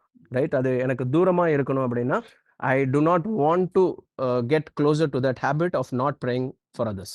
ரைட். ஸோ நான் ஆண்டவருடைய சமூகத்துல நான் இருக்கும் பொழுது நான் என்ன செய்யணும்னா, மற்றவர்களுக்காக நான் விண்ணப்பம் செய்ய வேண்டும். ரைட். இப்போ நீங்க அதற்கு ஒரு ஒத்த வசனம் புதிய ஏற்பாட்டுல எங்க வாசிப்போம் அப்படின்னா, ரோமர் புஸ்தகத்துல 1:9 அதை வாசிப்போம். பவுல் சொல்வாரு. சோ 1:9 நான் உங்களுக்காக நான் ஜெபம் பண்ணும் போதெல்லாம் இடைவிடாமல் உங்களை நினைத்து இருக்கிறதை குறித்து தமது குமாரனுடைய சுவிசேஷத்தினாலே என் ஆவியோடு நான் சேவிக்கிற தேவன் எனக்கு சாட்சியாய் இடைவிடாமல் உங்களை நினைத்து கொண்டிருக்கிறதை குறித்துன்னு சொல்றாரு. அப்படின்னா என்னன்னா, அவர் ஜெபம் பண்ணும்போதெல்லாம் என்ன செய்யறாருன்னா, ஜனங்களுக்காக ஜெபம் பண்றாருன்னு அர்த்தம். நிறைய இடங்கள்ல நான் உங்களுக்காக இடைவிடாமல் ஜெபிக்கிறேன்னு சொல்றாரு. நிறைய வசனங்கள் இருக்குது. நான் ரெஃபரன்ஸ்க்காக அந்த வசனங்கள்லாம் உங்களுக்கு கொடுக்குறேன். சோ எப்பொழுதெல்லாம் அவர் எப்பெல்லாம் ஜெபம் பண்றாரோ அப்பெல்லாம் இடைவிடாமல் என்ன செய்யறாருன்னா, உங்களை குறித்து நினைக்கிறேன் அப்படின்னா, நமக்கு நம்மளிடத்துல பேசுகிற காரியங்கள், நம்மோடு கூட பகிர்ந்து கொள்ளுகிற காரியங்கள், நம்ம நடத்துகிற ஜனங்கள் எல்லாம் நம்ம என்ன செய்யணும் அப்படின்னா, நாம அவருடைய சமூகத்துல அவருடைய பிரசன்னத்துல உட்காரும் பொழுது அவர்களை நினைக்க வேண்டும். ரைட். அவங்களுடைய பிரச்சனைகள், அவங்களுடைய போராட்டங்கள், அவங்க போகிற கஷ்டங்கள், பாடுகள், இதெல்லாம் நம்ம என்ன செய்யணும் அப்படின்னா, அதை நான் நினைக்கணும். அதுதான் எம்பத்தட்டிக்கா அதை ஃபீல் பண்ணணும். ஐயோ இந்த ஜனங்கள் இவ்வளவு கஷ்டப்படுறாங்களே, இவ்வளவு பிரச்சனை இருக்குதே அப்படின்றது எப்போ நம்ம இருக்கும் போதுன்னா, நாம் ஜெபிக்கும் பொழுதெல்லாம் இடைவிடாமல் உங்களை நினைத்து கொண்டிருக்கிறேன் அப்படின்னு சொல்றது நான் காரியம். ரைட்? இப்போ அடுத்து அதுதான் நம்ம செய்ய வேண்டிய ஒரு காரியம். ஸோ நம்ம 3 காரியங்கள் பார்த்தோம். ஒண்ணு என்ன அப்படின்னா, நம்மளுடைய வழிகள் எல்லாம் அவருக்கு நாம் ஒப்புவிக்க வேண்டும். அப்புறம் அவரை நோக்கி அவருக்கு காத்திருக்க வேண்டும். அவர் தான் காரியங்களை வாய்க்கச் செய்வார். என்னுடைய பலன், என்னுடைய சுயம், என்னுடைய முயற்சி, என்னுடைய தாளந்துகள், என்னுடைய இன்ஃப்ளூயன்ஸ் எதுவுமே கிடையாது. ஏன் அப்படின்னா, நம்ம பிரச்சனைகளை தீர்த்து வைப்பதற்காக என்னை கர்த்தர் அழைக்கல. ரைட்? நான் எதற்காக அழைக்கப்பட்டிருக்கிறேன்னா, ஒரு மனுஷனை சீஷனாய் மாற்றுவதற்கு தான் அழைக்கப்பட்டிருக்கிறேனே தவிர, எல்லா ஜனங்களுடைய பிரச்சனைகளை தீர்த்து வைப்பதற்காக என்னை கர்த்தர் அழைக்கல. மோசேயும் கர்த்தர் அப்படி அழைக்கல. அவர் நினைச்சுக்கிட்டாரு நான் எல்லாத்தையும் தீர்த்து வைக்க போறேன்னு. இன்னைக்கு நம்மளும் எப்படின்னா, இன்னைக்கு யாராவது நம்ம கிட்ட ஒரு பிரச்சனையோட வந்தாங்கன்னா, நம்ம உடனே என்ன சொல்லுவோம்னா, "ஓ அதுவா எனக்கு தெரியும், இவங்கள தெரியும், அவங்கள தெரியும், இவங்க கிட்ட பேசுங்க, அவங்க கிட்ட" இப்படி பேசுவோம். இல்ல அதுக்காக நம்ம கர்த்தரை அழைக்கல. எல்லாருடைய பிரச்சனைகளை தீர்த்து வைப்பதற்காக கர்த்தர் நம்மளை அழைக்கல. Discipleship is not problem solving. Right? Discipleship is leading a disciple to Christ. இப்போ நான் பிரச்சனைகளை தீர்த்து வைப்பதற்காக நான் அழைக்கப்படல. ஒரு மனுஷனை நான் கிறிஸ்துவுக்கு நேராக நடத்துவதற்காக தான் நான் அழைக்கப்பட்டிருக்கிறேன். நான் எப்போ எனக்கு ஒரு பிரச்சனை வருதுன்னா, நான் இந்த நேரத்துல இப்படிதான் நான் கர்த்தரை சார்ந்து கொள்வேன். நீயும் கர்த்தரை சார்ந்து கொள் நம்மளுக்கு சொல்லணும். ரைட்? அது அவங்களுக்கு டீச் பண்ணணும்.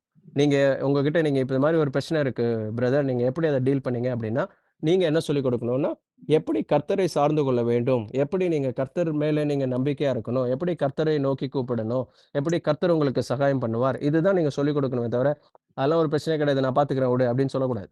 ரைட்? ஸோ ஏன்னா எனக்கு என்னுடைய ரொம்ப ஆரம்ப நாட்கள்ல நான் என்னுடைய பாஸ்டர் இடத்துல நான் ஏதாவது ஒரு பெரிய பிரச்சனையோட போவேன். அவர் உடனே எல்லாத்தையும் கேட்டுனே இருப்பாரு. ஜெபிக்கலாம் பிரதர் அப்படின்னுவாரு. என்னடா இது நம்ம இவ்வளோ நேரம் பேசினோமே, இன்னும் இவர் கடைசியா அந்த மனுஷன் ஜெபம் பண்ணலான்ட்டாரு. ஏதாவது ஒரு ஆலோசனை கொடுப்பாரு, ஏதோ பண்ணுவாருன்னு நான் பயங்கர எக்ஸ்பெக்டேஷனோட போவேன். ஆனா ஒரு ஸ்டாண்டர்டா ஒரு பதில் சொல்லுவாரு. ஜெபம் பண்ணலாம் பிரதர் அப்படின்னு. அது ரொம்ப பொறுமையா, ரொம்ப சாந்தமா என்கிட்ட சொல்லுவார். நம்ம ப்ரேயர் பண்ணலாம் பிரதர், நம்ம ஜெபிக்கலாம் பிரதர். இப்படிதான் அவர் சொல்லி முடிப்பாரு. அப்புறம் அவர் ஜெபம் பண்ணுவாரு. அந்த அந்த ப்ரேயர் ரொம்ப நல்லா இருக்கும் ஆக்சுவலா. அந்த ப்ரேயர் ரொம்ப அழகான ஒரு ப்ரேயர் பண்ணுவாரு. அந்த ப்ரேயர் முடிச்சோனே எனக்கு அது ஒரு பீஸ் வந்துரும், நான் வந்துருவேன். அப்போ எனக்கு அந்த நேரத்துல எனக்கு என்ன அப்படின்னா, என்னுடைய பாஸ்டர் எனக்கு ஏதோ ஒரு பண்ணணும். என் பாஸ்டர் எனக்காக நிக்கணும், என் பாஸ்டர் எனக்காக பேசணும், என் பாஸ்டர் எனக்கு இது அந்த மாதிரி தான் இருந்தது. ஆனா அவர் என்ன அப்படின்னா, நான் ஜெபம் பண்றேன் அப்படின்னும்போது என்ன சொல்லிடுவாரு. இன்டைரக்டா என்ன சொல்லுவாருன்னா, என் கையில ஒண்ணும் கிடையாது. நான் ஜெபம் பண்றேன். கர்த்தர் தான் உனக்கு ஹெல்ப் பண்ணணுன்றத இன்டைரக்டா எனக்கு சொல்லுவாரு. ஸோ அதுக்கப்புறம் நான் போக தான் அந்த ஜெபத்தினுடைய வல்லமை நான் புரிந்து கொண்ட பொழுது, அப்போ நான் அவரிடத்துல நான் போய் என்ன சொல்லுவேன்னா, பிரச்சனை சொல்லிட்டு பாஸ்டர் எனக்காக நீங்க ஜெபம் பண்ணுங்கன்னு சொல்லிட்டு வந்துருவேன். ஸோ எனக்கு அதனுடைய வல்லமை தெரியிற வரைக்கும், அதாவது கர்த்தர் தான் இதை செய்ய முடியும், கர்த்தர் தான் இதை எனக்கு தீர்த்து வைக்க முடியும்ன்ற அந்த விசுவாசம் வர்ற வரைக்கும், நான் யாரை சார்ந்து கொண்டேன் அப்படின்னா, பாஸ்டரை சார்ந்து கொண்டேன். பாஸ்டர் எனக்கு வந்து நான் பார்த்துக்கிறேன்லாம் எனக்கு சொல்லல. அவரும் என்ன சொல்லுவாருன்னா, ஜெபம் பண்ணலாம் பிரதர்ன்னு சொல்லி அனுப்பிச்சு விட்டுருவார். ஸோ அப்படிதான் நம்ம என்ன செய்யணும், அதுக்காக நீங்களும் எல்லாரும் ஜெபம் பண்ணலாம் பிரதர்ன்னு சொல்லணும்னு சொல்லல. பட் எனக்கு அப்படி கர்த்தர் நடத்தினார். நீங்க என்ன செய்யணும் அப்படின்னா, ஆலோசனை சொல்லணும். கர்த்தருடைய வார்த்தை, அப்போ அந்த ரேமா வார்த்தைக்காய் நீங்கள் காத்திருந்து, அந்த நேரத்துல கர்த்தர் உங்களுக்கு எதை சொல்றாரோ, அதை நீங்க ஜனங்களுக்கு சொல்லி, அவர்களுக்கு ஒரு நல்ல ஆலோசனை கொடுத்து, கர்த்தரை சார்ந்து கொள்ள அவங்களுக்கு சொல்லிக் கொடுக்கணும். கர்த்தர்னா இயேசு கிறிஸ்துவை சார்ந்து கொள்ள நம்ம சொல்லிக் கொடுக்கணும். இயேசு கிறிஸ்துனுடைய வார்த்தை அந்த பிரச்சனைக்கு என்ன இருக்குது, எந்த வசனம் இருக்குதுன்னு அவங்களுக்கு எடுத்து சொல்லணும். அதற்கு முதலாவது நீங்கள் நல்ல வேதத்தை வாசித்த, நல்ல அதுல நல்லா ஊறின, நல்லா வசனத்தை கசஞ்சு அது பிழிந்து அதை நல்லா வாசிக்கிறவர்களா நீங்க இருக்கணும். அப்பதான் என்ன ஆகும் அப்படின்னா, அந்த வசனம் அது ரேமா வார்த்தைகளா உங்களிடத்துல இருந்து வரும். ரைட்? ஸோ இப்போ ஆவியினுடைய பட்டயம் இருக்குதுல்ல. ஸோ அந்த பட்டயம்ல இப்போ பட்டயங்கள்ல நிறைய வெரைட்டிஸ் ஆஃப் பட்டயங்கள் இருக்கும் ஆக்சுவலி. இப்போ எபேசியர் 6:12 நம்ம வாசிக்கிறோம்ல, ஆவிக்குரிய சர்வாயுதங்கள் நம்ம வாசிக்கிற பொழுது, சரி இப்போ அந்த டாபிக் வேண்டாம். அதுல ஒரு காரியம் என்ன அப்படின்னா, அது ஆவியின் பட்டயம். தேவனுடைய வார்த்தை இருக்குல்ல, அது ஆவியின் பட்டயம். அது என்ன அப்படின்னா, அது நார்மலா ஒரு பேசுகிற ஒரு வார்த்தை கிடையாது. நார்மலா ஒரு வசனத்தை வாசிக்கிறது இல்ல. அந்த நேரத்துல அப்போ நான் கொடுக்க வேண்டிய ஒரு ரேமா வார்த்தை தான் அந்த ஆவியின் பட்டயம். ரைட்? இந்த பட்டயத்துல நிறைய வெரைட்டிஸ் ஆஃப் நிறைய விதவிதமான பட்டயங்கள் இருக்கும். ஒரு பட்டயம் என்ன அப்படின்னா, அவங்க வந்துட்டு ஒரு கச்சை மாதிரி ஒரு பெல்ட் மாதிரி ஒண்ணு கட்டியிருப்பாங்க. அந்த பெல்ட்ல சின்னதா ஹேண்ட் நைஃப்ன்னு சொல்லுவாங்க. ஹேண்ட் நைஃப் அப்படின்னா, அவங்களுடைய அந்த கச்சையில கட்டியிருக்கிற ஒரு நைஃப் அது ஆக்சுவலி. அந்த நைஃப் என்ன பண்ணுவாங்கன்னா, அந்த நைஃப் எடுப்பாங்க வெளியில. அது எல்லாத்துக்கும், அதாவது வால் கிடையாது. வால்னா நீளமா இருக்கும்ல, அது கிடையாது. இது வந்து ஹேண்ட் நைஃப். அதாவது அந்த கச்சையில கட்டியிருக்கிற அந்த பெல்ட்ல இருந்து எடுக்கிறது. அதுதான் என்ன அப்படின்னா ரேமா வார்த்தை. அந்த வார்த்தை என்னன்னா, அந்த சூழ்நிலைக்கு அந்த நேரத்துல அவர்களுக்கு வேண்டிய அந்த வார்த்தை உங்களிடத்துல இருந்து போக வேண்டும். அதுக்கு நீங்க என்ன செய்யணும்னா, ஆயத்தமா இருக்கணும். கர்த்தருடைய வார்த்தை உங்கள் வாயிலே நிறைந்திருக்க வேண்டும், உங்கள் சிந்தையில நிறைந்திருக்க வேண்டும். கர்த்தருடைய வார்த்தை உங்கள் இருதயத்தில் நிறைந்திருக்கட்டும். இருதயத்தின் நிறைவுல தான் வாய் பேசும். ஸோ அப்போ நீங்க என்ன செய்யணும்னா, அந்த விலைக்கிரயத்தை நீங்கள் முதலாவது செலுத்த வேண்டும். அப்பன்னா என்னன்னா, வேதத்தை நான் அதிகமாய் நான் வாசிக்க வேண்டும். வேத அந்த வசனங்கள் என் இருதயத்தை நிறைத்திருக்க வேண்டும். என் சிந்தையை நிறைத்திருக்க வேண்டும். என் வாயில என்ன செய்யணும் அப்படின்னா, அந்த வார்த்தைகள் நிறைந்திருக்கும். அப்பதான் நான் என்ன செய்யணும்னா, என் பெல்ட்ல இருந்து கரெக்ட்டான ஒரு கத்திய எடுப்பேன். அந்த நேரத்துக்கான வேண்டிய கத்தி இருக்குதுல்ல, அதுதான் ஆவியின் பட்டயம். அத எடுத்து நான் அவங்களுக்கு குடுக்கும் பொழுது தான், அது அவங்களுக்கு ஆசீர்வாதத்தை கொடுக்கும். ரைட். ஸோ சீஷத்துவம் அப்படின்னா, அது ஒரு சாதாரணமான விஷயம் கிடையாது. It's a life style. Right. நீங்கள் உங்களுடைய வாழ்க்கையை நீங்கள் அப்படியே அத டிரான்ஸ்ஃபார்ம் பண்ணா தான், நீங்கள் நடத்துகிறவர்களுடைய லைஃப்பையும் நீங்கள் டிரான்ஸ்ஃபார்ம் பண்ண முடியும். ரைட். ஸோ அதனால தான் நான் உங்களுக்கு டீட்டெயிலா நான் சொல்றேன். இப்போ இந்த அ அ சீஷத்துவத்தில அதாவது நீங்க கர்த்தருடைய பிரசன்னத்தில் நீங்கள் உட்கார்றீங்கல்ல, அப்போ உங்களுக்கு 4 காரியங்கள் உங்களுக்கு தேவைப்படும். தேவைப்படும் அப்படின்னா, அது இல்லாம நீங்க ஆண்டவருடைய பிரசன்னத்திலே அமர்ந்து, நீங்க மற்றவர்களுக்காக நீங்க ஜெபம் பண்ணும்பொழுது, 4 காரியங்கள் உங்களுக்கு தேவைப்படும். ஃபர்ஸ்ட் என்ன அப்படின்னா, ஹோப் அப்படின்னா நம்பிக்கை உங்களுக்கு தேவைப்படும். அப்படின்னா என்னன்னா, இப்போ உங்களிடத்துல யாராவது வந்து பிரச்சனையோட கூட வராங்க, இல்ல அவங்களிடத்துல ஏதோ ஒரு தேவையோட கூட வராங்க அப்படின்னா, முதலாவது உங்களுக்கு தேவைப்படுகிறது என்னன்னா, நம்பிக்கை தேவைப்படும். ஏன் அப்படின்னா, இது நிச்சயமாய் கர்த்தர் செய்வார் என்ற அந்த விசுவாசம், அந்த நம்பிக்கை உங்களிடத்தில் இருக்க வேண்டும். ரைட். அது இல்லாம இதெல்லாம் கஷ்டங்க, இதெல்லாம் தேறவே தேறாது. அந்த மாரி உங்களுக்குள்ளேயே இருந்ததுன்னா, நிச்சயமா நீங்க என்ன செய்ய முடியாது அப்படின்னா, அவர்களை அந்த நேரத்தில ஒரு ஆற்றுவதோ, தேற்றுவதோ, அவங்களுக்கு தகுந்த ஆலோசனை குடுக்கிறதோ, கர்த்தரிடத்தில அவங்கள சேர்க்கிறதோ உங்களால முடியாது. ரைட். இப்போ நம்ம அ ஏசாயா 40ல நம்ம வாசிப்போம்ல. ஏசாயா 40 20 31 வாசிங்க. எடுத்தீங்கன்னா டக்குன்னு வாசிங்க. நம்ம குயிக்கா முடிச்சிடலாம். ஏசாயா 40, 31. 40, 30. கர்த்தருக்கு காத்திருக்கிறவர்களோ ம். புது பலன் அடைந்து ம். கழுகுகளைப் போல செட்டைகள் அடித்து எழும்புவார்கள். ம். அவர்கள் ஓடினாலும் இளைப்படையார்கள், ம். நடந்தாலும் சோர்ந்து போகார்கள். ம். சரி. இது எல்லாருக்கும் தெரிஞ்ச வசனம் தான்ல. இப்ப எல்லாருக்கும் கர்த்தருக்கு காத்திருக்கிறவர்கள் புது பலன் அடைவார்கள்ல. ஸோ இப்ப அந்த நம்பிக்கை இருக்குல்ல. இப்ப அதுதான் இப்ப நம்ம என்ன செய்யணும் அப்படின்னா, நமக்குள்ளே அந்த நம்பிக்கை இல்ல அப்படின்னா, நம்ம மற்றவர்களிடத்துல அந்த நம்பிக்கைய நம்ம செலுத்த முடியாது ஆக்சுவலி. இப்போ அதுதான் இப்ப நம்ம இடத்துல வருகிறவர்களிடத்துல நம்ம அத சொல்லணும். அத நம்ம செய்யணும். ஏன்னா இப்ப நம்ம ஆ இருக்கிற ஒரு சொந்த அந்த ஒரு குறுகிய சின்ன பலன் இருக்குல்ல, அதை நம்ம செலுத்த முடியாது ஆக்சுவலி. ஸோ இப்ப இந்த ரோமர்ல 15, 13ல வாசிப்போம் அப்படின்னா, பரிசுத்த ஆவியின் பலத்தினாலே உங்களுக்கு நம்பிக்கை பெருகும்படிக்கு, நம்பிக்கையின் தேவன் விசுவாசத்தினால் உண்டாகும் எல்லாவித சந்தோஷத்தினாலும், சமாதானத்தினாலும் உங்களை நிரப்புவாராக அப்படின்னு இருக்கு. ரொம்ப ஒரு வல்லமையான ஒரு வசனம் என்னன்னா, பரிசுத்த ஆவியின் பலத்தினாலே உங்களுக்கு என்ன செய்யப்படும் அப்படின்னா, நம்பிக்கை பெருகும்படிக்கும், நம்பிக்கையின் தேவன் விசுவாசத்தினால் உண்டாகும் எல்லாவித சந்தோஷத்தினாலும், சமாதானத்திலும் உங்களை நிரப்புவாராக. அப்படின்றது தான். இப்ப நான் என்ன செய்யணும் அப்படின்னா, இந்த ஜெபத்தை நான் செய்யணும். அது யார் மூலியமா அப்படின்னா, பரிசுத்த ஆவியினுடைய பலத்தினால தான் இது என்ன செய்யப்படும்னா, உங்களுடைய நம்பிக்கை பெருகும். அந்த நம்பிக்கை யார் அப்படின்னா, அவர்தான் the God of he is the Lord of hope actually. நம்பிக்கையின் தேவன் அவர். அவர் விசுவாசத்தினால உண்டாகும் எல்லாவித சந்தோஷமும், சமாதானமும் உங்களிடத்தில் நிரப்பப்படுவதாக அப்படின்னு சொல்லி பவுல் சொல்றார். ரைட். இப்போ எனக்கு ஃபர்ஸ்ட் அந்த ஃபெய்த் வேணும். அந்த ஹோப் வேணும். அடுத்தது என்ன அப்படின்னா, எனக்கு அந்த ஹோப்னால, அந்த விசுவாசத்தினால, அந்த நம்பிக்கையினால பிறக்கிற அந்த சந்தோஷமும், சமாதானமும் என்ன செய்திருக்கணும், என்னை நிறைத்திருக்க வேண்டும். ரைட். இப்போ நீங்க நெறைய நேரங்கள்ல நீங்க பார்த்தீங்கன்னா, நீங்க ஒரு பிரச்சனையோட கூட உங்க லீடர் கிட்ட போனீங்கன்னா, உங்க லீடர் அதோட சோர்வா இருப்பாரு. ஏன் அப்படின்னா, அவருக்குள்ளேயே அந்த ஒரு ஹோப் இருக்காது. அந்த ஹோப் எங்க இருந்து வருது அப்படின்னா, பரிசுத்த ஆவியினிடத்துல தான் வருது. ஸோ நீங்க ஏன் ஜனங்களுக்காக கர்த்தருடைய சமூகத்தில் காத்திருக்க வேண்டும் அப்படின்னா, அந்த பலத்தை நீங்கள் அங்க தான் பெற்றுக்கொள்ள முடியும். அது எங்க இருந்து வருகிறது? யார் மூலமா வருகிறது அப்படின்னா, பரிசுத்த ஆவியானவர் மூலியமா தான் நமக்கு அது வருகிறது. ஸோ அதனால நான் எங்க அத நான் பெற்றுக்கொள்ள முடியும் அப்படின்னா, கர்த்தருடைய பிரசன்னத்துல தான் அத பெற்றுக்கொள்ள முடியும். ரைட். ஸோ இப்போ அங்க தான் என்ன ஆகும்னா, பரிசுத்த ஆவியானவர் மூலமாய் ஊற்றப்படுகிற அந்த தேவ அன்பு, இங்கே அந்த நம்பிக்கையின் தேவன் மூலமா எனக்கு உண்டாகுகிற எல்லாவித சந்தோஷமும், சமாதானமும் என்னிலே நிறைந்திருக்க வேண்டும் அப்படின்னா, நான் யாரை சார்ந்திருக்க வேண்டும்னா, பரிசுத்த ஆவியானவரை நான் சார்ந்து கொள்ள வேண்டும். ரைட். இப்போ எனக்கு அந்த நம்பிக்கை எனக்கு வேணும். இப்போ நான் ஜனங்களுக்காய் நான் கர்த்தருக்கு முன்பதாய் நான் அமருகிற பொழுது, எனக்கு ஃபர்ஸ்ட் என்ன வேணும் அப்படின்னா, நம்பிக்கை வேண்டும். ரைட். இப்போ அடுத்தது என்ன அப்படின்னா, அந்த நம்பிக்கையை ஒற்றி இருக்கிற இன்னொரு காரியம் வாசிங்க. பிலிப்பியர் புஸ்தகத்துல 4:19 வாசிங்க. எடுத்தீங்கன்னா டக்குன்னு வாசிங்க. பிலிப்பியர்ல 4:19. என் தேவன் தம்முடைய ஐஸ்வர்யத்தின்படி ம். உங்கள் குறைவுகள் எல்லாம் கிறிஸ்து இயேசுவுக்குள் மகிமையிலே நிறைவாக்குவார். ஆமா. இது என்ன அப்படின்னா, புரோவிஷன் சொல்லுவாங்க. God will make all the provisions அப்படின்னா, அடுத்தது உங்கள்கிட்ட இருக்கிற ஒரு விசுவாசம் என்ன இருக்கணும் அப்படின்னா, ப்ரொவிஷன்னா ஏற்பாடுன்னு சொல்லுவாங்க.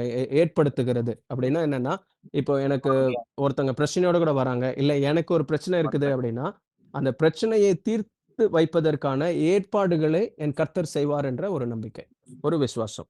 ரைட். இப்போ இதுதான் நம்ம இங்க வாசிக்கிறோம். என் தேவன் தம்முடைய ஐஸ்வர்யத்தின்படி உங்கள் குறைவுகள் எல்லாம் கிறிஸ்து இயேசுக்குள் மகிமையில் நிறைவாக்குவார் அப்படின்னா, நீங்க நிறைவாக கூடாதபடிக்கு ஒரு காரியமும் இல்லை என்று நம்ம விசுவாசிக்கணும். ரைட். எனக்கு நிறைய குறைகள் இருக்கு. எனக்கு நிறைய பிரச்சனை இருக்குது. ஆனால் அவருடைய மகிமையிலே அதை நிறைவாக்க கூடாதபடிக்கு என்னிடத்துல எந்த பிரச்சனையும் இல்லைன்னு நான் விசுவாசிக்கணும். அதுதான் சீஷத்துவம். அதுதான் சீஷன். ரைட். இப்ப என்னுடைய விசுவாசம் என்னவா இருக்கணும் அப்படின்னா, அல்லது நான் மற்றவர்களுக்கு செலுத்த வேண்டிய விசுவாசம் என்ன இருக்குன்னா, இந்த உலகத்திலேயே தீர்க்கப்படாத ஒரு பிரச்சனைன்றது இல்லவே இல்ல அப்படின்றது நம்ம கற்றுக்கொள்ள வேண்டும். அதை கற்றுக் கொடுக்க வேண்டும். இதுதான் இதுல இருக்குது. என் தேவன் தம்முடைய ஐஸ்வர்யத்தின்படி உங்கள் குறைவுகள் எல்லாவற்றையும் கிறிஸ்து இயேசுக்குள் மதிகள் நிறைவாக்குவார். ரைட். அப்படின்னா என்னன்னா, there is not even one single problem that cannot be solved by God. So simple. நான் அதை கற்றுக்கொள்ள வேண்டும். நான் நடத்துகிறவர்களுக்கு அந்த அந்த அந்த டாக்டரின், அந்த சத்தியத்தை நான் சொல்லணும்.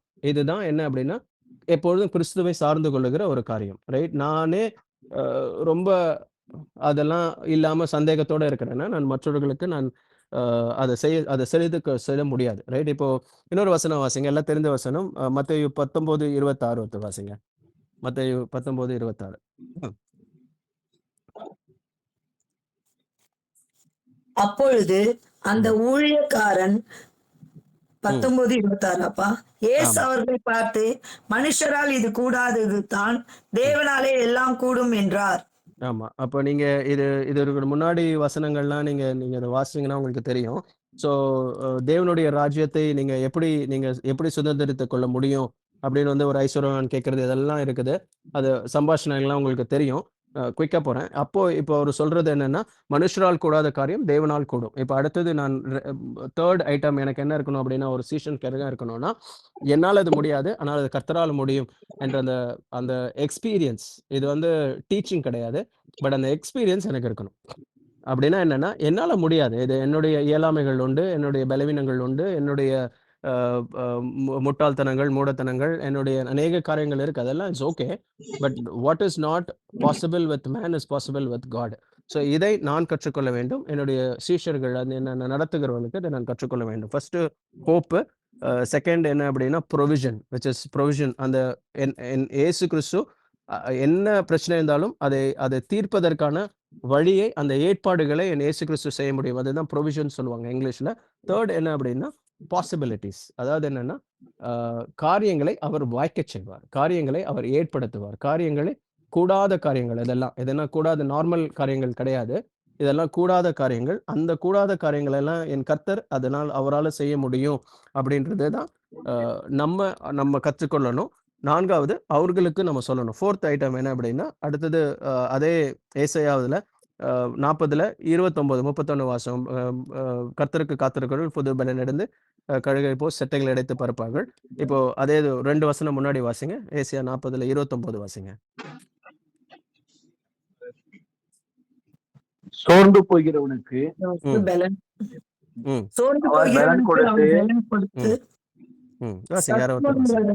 சத்துவத்தை பெருக பண்ணுகிறார். இளைஞர் இளைப்படைந்து சோர்ந்து போவார்கள், வாலிபரும் இடறி விழுவார்கள். கர்த்தருக்கு காத்திருக்கிறவர்களோ புதுபலன் அடைந்து கழுகுகளைப் போல செட்டைகள் அடித்து எழும்புவார்கள். அவர்கள் ஓடினாலும் இளைப்படையார்கள், நடந்தாலும் சோர்ந்து போகார்கள். சரி, அடுத்தது என்ன அப்படின்னா, நம்ம ரிலை பண்ண வேண்டிய ஒரு விஷயம் அல்லது நமக்கு இருக்க வேண்டிய ஒரு காரியம் என்னன்னா ஸ்ட்ரென்த். ரைட். அப்போ வேதம் என்ன சொல்லுதுன்னா, சோர்ந்து போகிறவனுக்கு அவர் பலம் கொடுத்து சத்துவம் இல்லாதவனுக்கு கர்த்தர் என்ன செய்யறாருன்னா சத்துவத்தை பெருக பண்ணுகிறார் அப்படின்னு இருக்குது. ரைட்.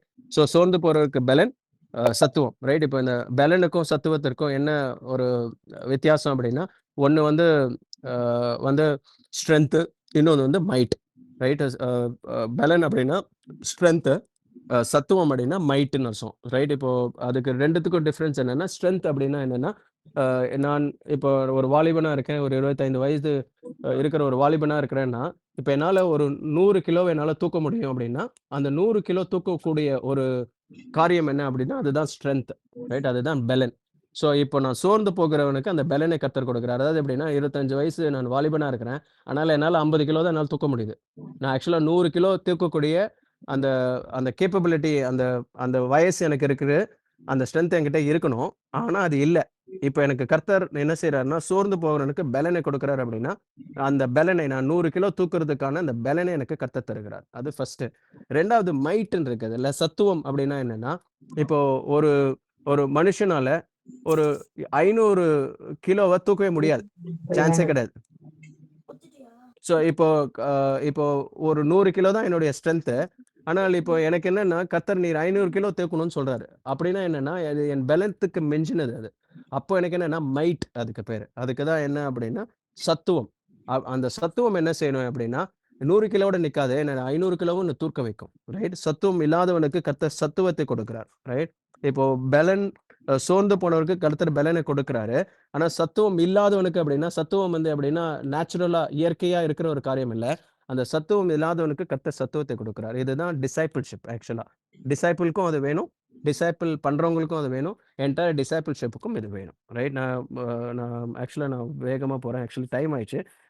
முடிஞ்சா நம்ம அடுத்த வாரம் இத பார்க்கலாம்.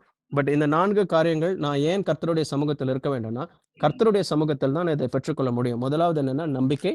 2வது புரொவிஷன். புரொவிஷன் அப்படின்னா ஏற்பாடுகள். 3வது என்ன அப்படின்னா, ஆ மனுஷரால் கூடாது, தேவனால் கூடும். அதாவது பாசிபிலிட்டீஸ் அது இருக்கும். 4வது ஸ்ட்ரென்த். இந்த ஸ்ட்ரென்த்தை நான் எங்க பெற்றுக்கொள்ள முடியும் அப்படின்னா, பலனையும் ஆண்டவருடைய சமூகத்துல தான் பெற்றுக்கொள்ள முடியும். சத்துவத்தையும் அவருடைய சமூகத்துல தான் நான் பெற்றுக்கொள்ள முடியும். இந்த 4 காரியங்களும் எனக்கு எங்க கிடைக்கும் அப்படின்னா, அவருடைய பிரசன்னத்துல தான் கிடைக்கும். அப்படிதான் நான் ஒரு சீஷனை நான் உருவாக்க முடியும். சீஷத்துவத்துல நான் வளர முடியும். என்னை நான் நடத்துகிறவர்களையும் நான் அந்த சீஷத்துவத்துல வளர முடியும். ரைட்? இப்ப அதற்கு முன்பதான் நம்ம பார்த்த 3 காரியம் என்ன அப்படின்னா, நம்முடைய வழிகள் எல்லாவற்றையும் கர்த்தருக்கு ஒப்புவிக்க வேண்டும். அவரை நோக்கி நம்ம கூப்பிடணும். அவருக்கு நீங்கள் காத்திருக்க வேண்டும். அவர்தான் கர்த்தர்களை வாய்க்கச் செய்வார். என்னுடைய பலன், என்னுடைய ஞானம், என்னுடைய முயற்சி, என்னுடைய அ அ அறிவு, புத்தி இதெல்லாம் கிடையாது. நான் கர்த்தரை சார்ந்து கொள்ள வேண்டும். அது ஃபர்ஸ்ட்டு. 2வது என்ன அப்படின்னா, நம்முடைய பாரங்கள் எல்லாவற்றையும் கர்த்தருடைய பாதத்திலே நம்ம இறக்கி வைக்க வேண்டும். I am not suppose to carry any burden. என்னுடைய பர்டனையும் நான் சுமக்கக்கூடாது. மற்றவர்கள் என் மேல் சுமத்தின பாரத்தையும் நான் சுமக்கக்கூடாது. நான் வாங்கி நான் கர்த்தருடைய பாதத்தில் வைக்க வேண்டும். 4வது என்னன்னா, அவர் ஜனங்களுக்காய் நம்ம அந்த கர்த்தருடைய பிரசன்னத்தில உட்கார்ந்து என்ன செய்யணும் அப்படின்னா, ஜெபிக்க வேண்டும். ரைட்? நம்ம இடைவிடாமல் நம்ம எப்பொழுதெல்லாம் ஜெபிக்கிறோமோ, அவர்களுக்காக இடைவிடாமல் அவர்களை நம்மளுடைய சொந்த நம்ம தனிப்பட்ட அந்த ஜெபத்துல என்ன செய்யணும் அப்படின்னா, அவங்களை நினைத்துக் கொள்ள வேண்டும். அதற்கு பிறகு நமக்கு தேவை இல்ல நம்மை தேடி வருகிறவர்களுக்கு கொடுக்க வேண்டிய 4 காரியங்கள் என்ன அப்படின்னா, ஹோப், புரொவிஷன், பாசிபிலிட்டீஸ், ஸ்ட்ரென்த். இந்த 4 காரியங்களும் அவங்களுக்கு கொடுக்கணும். இதுதான் why we need to sit before God for the பீப்பிள்னுடைய ஒரு சின்ன ஒரு விளக்கம். ரைட்? நம்ம இப்போ 5 காரியங்கள்ல ஒரு காரியங்கள் பார்த்திருக்கிறோம். இன்னொரு 4 காரியங்கள் இருக்குது. அந்த 4 காரியங்கள் வருகிற 4 வாரங்கள்ல பார்க்கலாம். அப்படி இதுவே நம்ம இன்னொரு பார்ட் 2 பண்ணணும்னாலும் அடுத்த வாரம் நம்ம பண்ணலாம். ஏதாவது டவுட்ஸ் ஏதாவது இருந்ததுன்னா நீங்க இப்ப கேட்கலாம். ஒரு 5 மினிட்ஸ்ல நம்ம முடிச்சிடலாம்.